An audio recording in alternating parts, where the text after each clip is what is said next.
Bona nit, senyor Vilbeny. Bona nit. Tot ha de ser català Tot el que és, és. i el que no és, No és. és. Ara a parlar com la Bíblia. Quasi, És una clàusula infal·lible. O sigui, tot no té per què ser americà, ni els americans estan a tot arreu, però allà on són, hi són. Bueno, els americans potser sí que hi estan a tot arreu. Però és que nosaltres, als segles XIV i XV, i una gran part del XVI, érem els americans de l'Europa del moment. No només Els catalans? Els catalans, no només per l'organització... Doncs com hem baixat, no? Sí, com hem baixat. Jo sempre m'agrada dir que els americans van anar a la Lluna gràcies als castellans. Ah, els castellans. Perquè si no hagués sigut pels castellans hi hauríem anat nosaltres a la Lluna.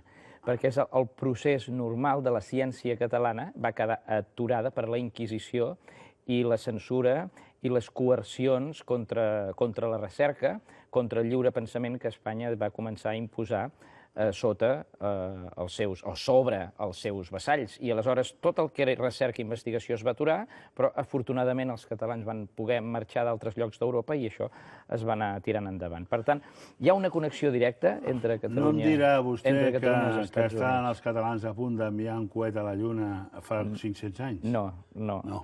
Però, evidentment, que la tecnologia catalana als segles XV i XVI sí que era la puntera en cosmografia, en nàutica, navegació, en astronomia, en medicina, en armamentística, en enginyeria militar, tota una sèrie d'elements que després els qui els estaven treballant van haver de marxar. I com és que ens ho van fotre tot? Tan burros som? No és que siguem burros, és que lluitar contra aquesta gran maquinària inquisitorial, censora, que persegueix els intel·lectuals, que crema biblioteques, que persegueix les bruixes, que persegueix els qui no són catòlics, que persegueix els homosexuals, que persegueix els independentistes, els comunistes...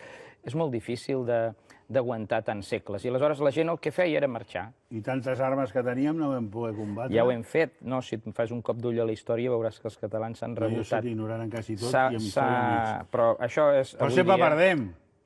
Sí, mira, només volem fer caler o què? És el debat que ens ha tocat mantenir. Aquest és el karma que tenim, és que en les últimes trompades amb Espanya i amb l'Església hem perdut. Per tant, això no passa res. Hi ha altres camps en què un es pot desenvolupar. Jo, per exemple, si hagués sigut militar m'hauria avorrit molt, però he optat més per la recerca.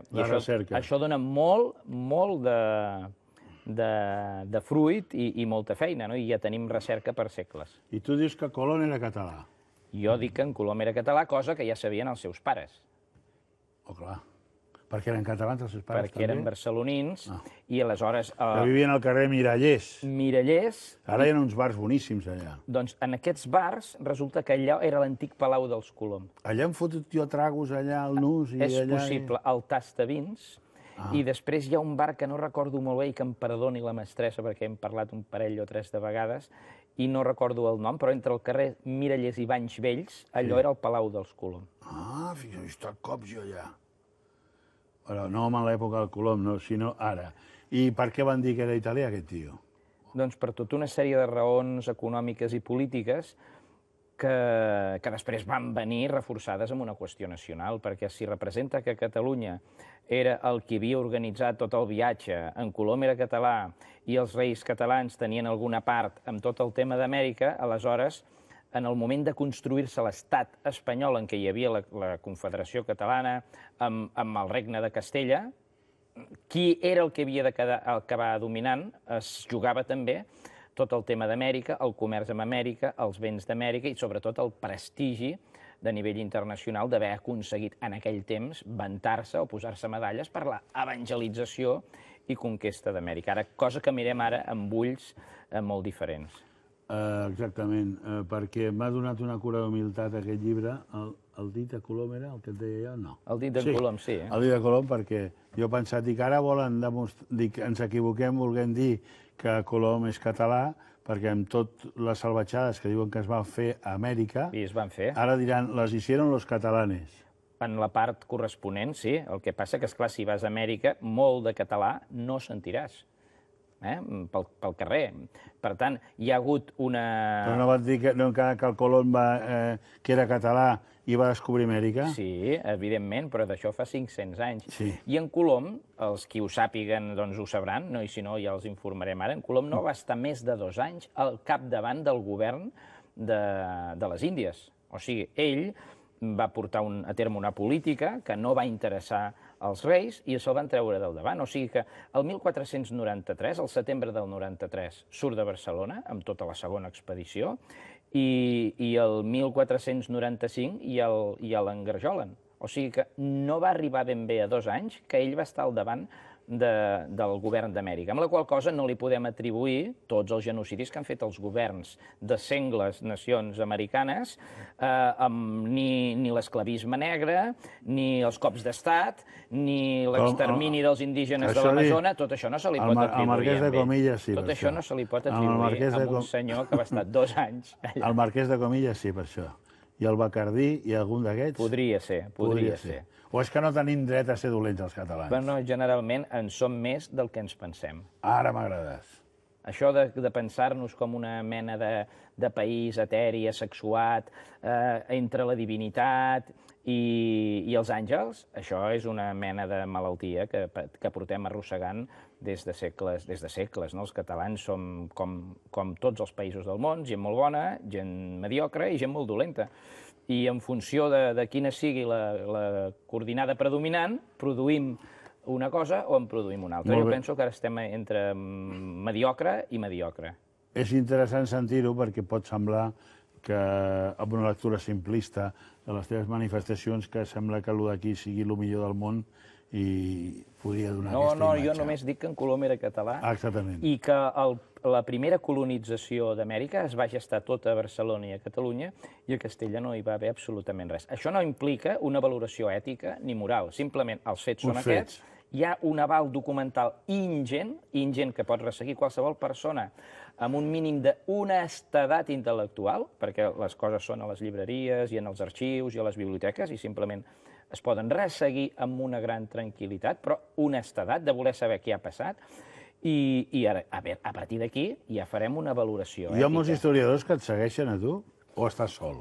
No ben bé sol. A veure, tampoc es tracta que em segueixin els historiadors, perquè hi ha que estiguin d'acord, voldria dir. Hi ha historiadors lletjos i pudents. No, però el problema no és si em segueixen o no, sinó si... No, vull dir, si estan d'acord, voldria dir, si coincideixen. Sí, evidentment, n'hi ha que sí i n'hi ha que no. N'hi ha que sí i estan al nostre costat, i per exemple, i estan al meu costat presentant llibres. N'hi ha que sí, però d'amagat, que no surti el seu nom. N'hi ha que no d'amagat i n'hi ha que no obertament. Per tant, el ventall, com tot canvi de paradigma en el món de la recerca i de la difusió de la cultura, doncs és subjecte a debat. I aleshores el món intel·lectual i el món dels professors no estan exempts d'aquestes tendències de fòbies i fílies. El que passa és que jo en els llibres acostumo a donar poca opinió, en els llibres d'assaig, i el que sí que dono és molta documentació perquè qualsevol persona que s'hi aproximi pugui avaluar-ho amb prou objectivitat i després, si cal contrastar-ho, també ho pugui fer. És veritat, una de les opinions o actes de fe únic que he vist és quan dius que no creus que el Colom fos dolent, tenint en compte que el seu bagatge cultural no ho podies creure que hagués sigut un esclavista i un d'això. Per això dius des d'un convenciment, dius una fe.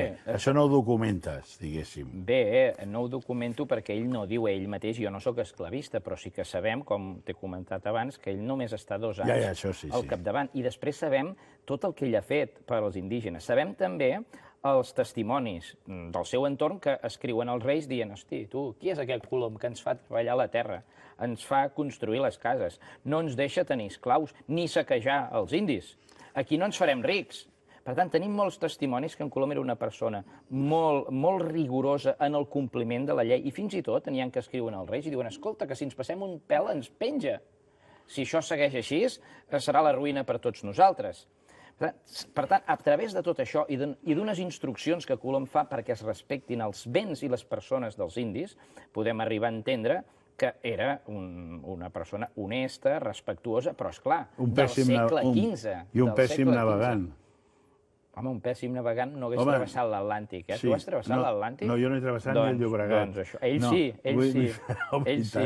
Volia pèssim navegant en pla provocatiu, però que no anava molt orientat, perquè no em deia que havia trobat les Índies? Diuen. A veure, com està això? Esclar. O sigui, ho va trobar de casualitat. Diuen. I això té una explicació, perquè en Colom pacta, o sigui, signa un contracte amb els reis i proposa que a canvi d'unes terres que ell descobrirà, unes terres desconegudes i mai navegades abans per ningú, a canvi d'això, ells li donaran un tant de les terres, un tant del que produeixin aquelles terres, un tant de la gent que hi vagi i un tant del que tot el que allò produeixi. Per tant, si allò ho descobreix, el que passa que com que ho va descobrir, el primer pensaven que eren una mena d'illes Canàries, però després van veure que eren uns continents immensos, els reis s'ho van repensar. I aleshores van agafar en Colom i li van treure tot. I en Colom, esclar, què fa ell? Se'n va, no, agafa un advocat i denuncia els reis i porta els reis als tribunals. I aquí es comença uns plets que duraran més de 100 anys. Durant aquests plets, la família Colom argumenta a favor del contracte que havien signat, però la corona en contra. I aleshores el fiscal diu, no, en Colom no va descobrir, s'ho va trobar per casualitat. Per què? Perquè si poden demostrar que s'ho va trobar per casualitat, no paguen. El que passa que qualsevol persona que tingui un mínim de coneixement dels fets veurà que quan en Colom torna aquí, a Barcelona justament, porta animals, papagais, minerals, espècies, or, patates i indis. Bé, va portar les patates, no sé si les va portar el 92. I els cavalls també? No, els cavalls van d'aquí allà. Fixa't, al revés. Allà no n'hi havien de cavalls. O sigui que porta tot això perquè siguem conscients a Europa, i a Catalunya en concret, que s'ha trobat un nou món. Si s'hagués pensat que ell era a la Xina o a l'Índia, no calia demostrar que hi havia un nou món, perquè tothom sabia que la Xina i l'Índia existien des de temps immemorials. I fixa't també que a partir del moment que en Colom torna, Amèrica no se li diu la Nova Àsia, ni les parts extremes del Zipango, sinó que se li diu Nou Món o Nou Orbe, i a partir d'aquí el Nou Món apareixerà d'una forma abusiva en tots els documents de l'època. Abans que el Colom havia anat a Algulla, també, no? Sí, molts, però exacte, aquest no és el meu àmbit demostrar si els romans o els cartaginesos o els fenicis o els normans o els vikings havien arribat allà. Això és àmbit d'estudi d'altres. Que defensin... Sí, i jo estic totalment convençut que, a més, els cronistes índies ho diuen. Hem trobat una moneda romana. O sigui, hem trobat unes restes de... Hem trobat homes blancs. O sigui, quan ells hi van, troben homes blancs ja vestits com a indis i parlant la llengua dels indis. Fins i tot n'hi ha un que ha escrit una tesi fantàstica sobre la calvície dels indis. Hem trobat indis calbs, diu. És difícil, Sí, perquè allà no existia la calvície.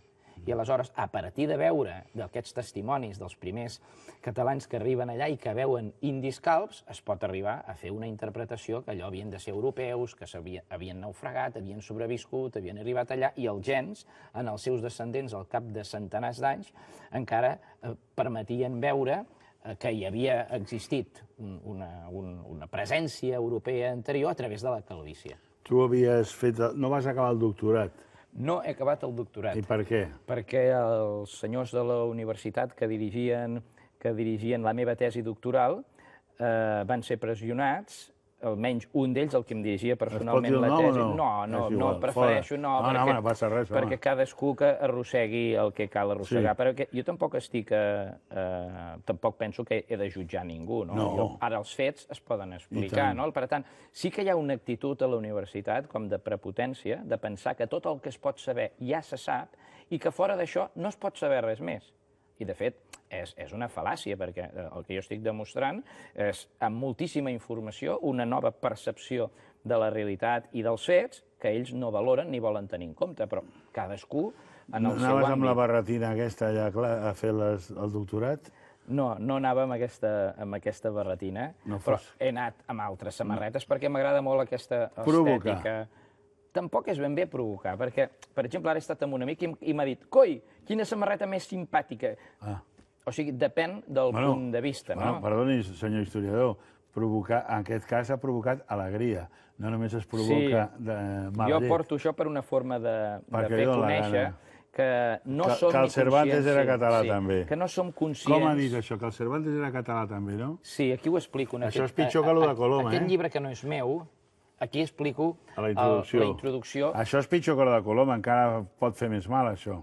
No ho sé, jo penso que no hem de ser tan prudents amb el que podem fer... No, t'ho explico, deixa'm que t'ho expliqui, perquè és una qüestió de psicologia, no? No hem de ser tan prudents per si podem fer una mica o gens de mal amb aquelles persones o amb aquella civilització o cultura que ha exterminat materialment i físicament tots els nostres referents culturals i milers de persones. Que, clar, canviar el nom d'un personatge a mi em sembla que és una broma comparat amb els afusellaments massius que hi ha hagut i els bombardejos sobre la població civil i les tortures i l'anorreament de la llengua i les lleis contra qualsevol mena de manifestació cultural i l'exili i les cremes de llibres i la confiscació de biblioteques. Canviar un nom era una broma. No em digui a mi ara fatxa, però els bombardejos tots són tristos i fotuts, però la guerra civil nostra, els bombardejos, dintre del que és una guerra, és de tercera divisió, o no? Home, tots són morts, són molts. No, comparats amb altres bombardejos, aquests van ser de segona, de tercera no, però potser de segona, però de segona divisió, però amb possibilitat de fer el play-off. De fer el play-off. Però el que sí que et vull dir és que si jo volgués dir que, per exemple, que Cervantes tenia 3 braços, jo podria dir. De fet, s'escriuen animalades, ciència-ficció, llibres de pornografia, llibres de trama política, mentides sobre el món del futbol i de l'esport, perquè jo no puc dir, per exemple, en el cas aquest, que no és així, però que Cervantes tenia 3 braços, o que Jaume I tenia 3 mares, no? Després, la societat ja veurà si jo aquí estic fent un acte de cinisme, de broma o d'alienament mental, no? O, pel contrari, estic aportant documentació que la majoria de mortals no tenen, perquè és veritat que el dia a dia gasta molt, però en canvi el meu dia a dia ha sigut molt de biblioteca, arxiu, lectura, internet, recerca, contrastació de dades, contrastació de documents. I aleshores penso que en aquest punt de vista sóc una mica un privilegiat i que he tingut accés a un cúmul d'informació que la majoria de mortals, inclosos molts professors d'universitat, no ho tenen. I per això et dic que no som ni conscients del paper que ha fet la censura i la Inquisició sobre la nostra cultura i com ha reduït la nostra capacitat d'imaginar-nos i representar-nos d'una forma fidedigna la realitat passada. Ens hem quedat amb una imatge del passat que és la vinyeta d'un còmic, perquè ho hem vist així, a l'escola ens van explicar Don Quijote, però Don Quijote no és una sèrie de dibuixos animats per nens, com això, el Quixot és una obra per ments adultes, per ments sagaces, per ments perspicaces, intel·ligents i lliures, que expressa de maneres molt diverses, amb enigmes i llenguatge xifrat, coses que no es podien dir perquè eren totalment prohibides i que et jugaves la vida en el cas que la Inquisició ho descobrís. Per tant, no ens podem encara ni imaginar el que ha fet la Inquisició i la censura d'Estat sobre el nostre passat. S'ha acabat la Inquisició ja? No ben bé. No ben bé. A la universitat no veig. No ben bé.